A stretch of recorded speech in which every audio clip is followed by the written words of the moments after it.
Hi, I'm Madame Pamita, and I love teaching about magic.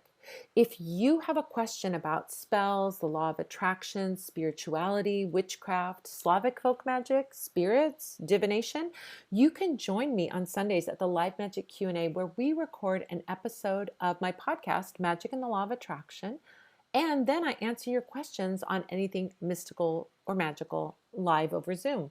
Just go to spellsquad.com to get the link to join me in the clubhouse. And don't forget to subscribe to this YouTube channel and click the bell icon so you get a gentle, magical reminder and you'll be the first witch to see whenever anything new goes up.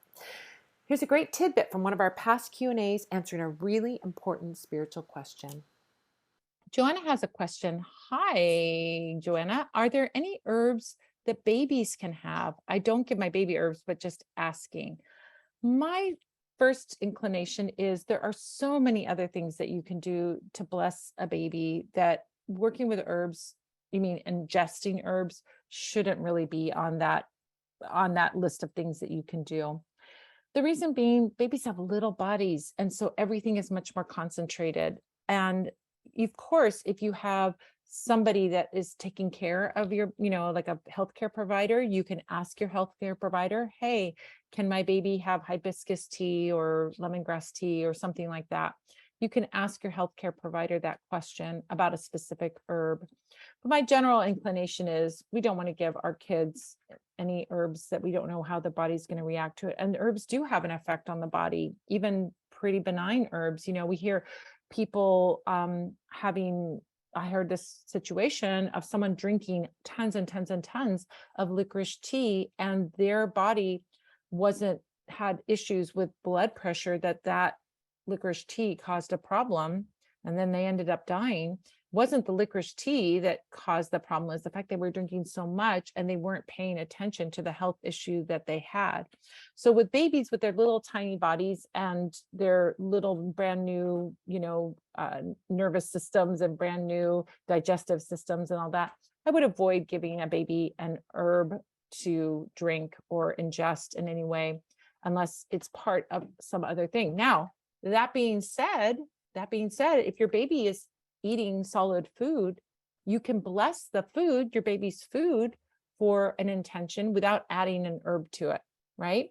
So do you guys bless your food? I hope you bless your food. Your food and your drink is all available to be a magical item that you ingest, no matter what is in that food. So you can take that little jar of mushed peas and you can bless it. It doesn't have to, you can look at what peas can signify and symbolize in the magic of peas. I'm sure there's some magical spells around peas, but you can bless that before you feed it to your baby. And then your baby isn't taking in anything that could be harmful, because that food is designed for the baby. It's like I wouldn't give my cats any herbs other than catnip. I wouldn't give them any herbs. I would bless their food, right? But you can bless their food and they ingest it, or bless their water. You can do that.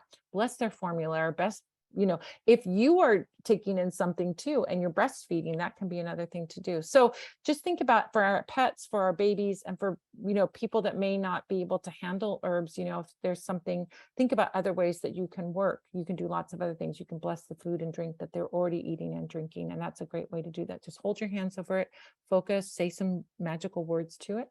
You can also light a candle for a baby. You can also do sympathetic magic on a baby to bless it, protect it, and so on.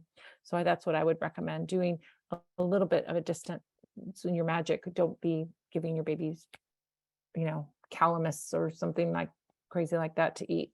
You want to be careful when we're working with herbs, because just because it's in nature doesn't mean it's safe for everyone. Some things are safe for most people and then not safe for another person. And so ask your doctor and do other kinds of magic.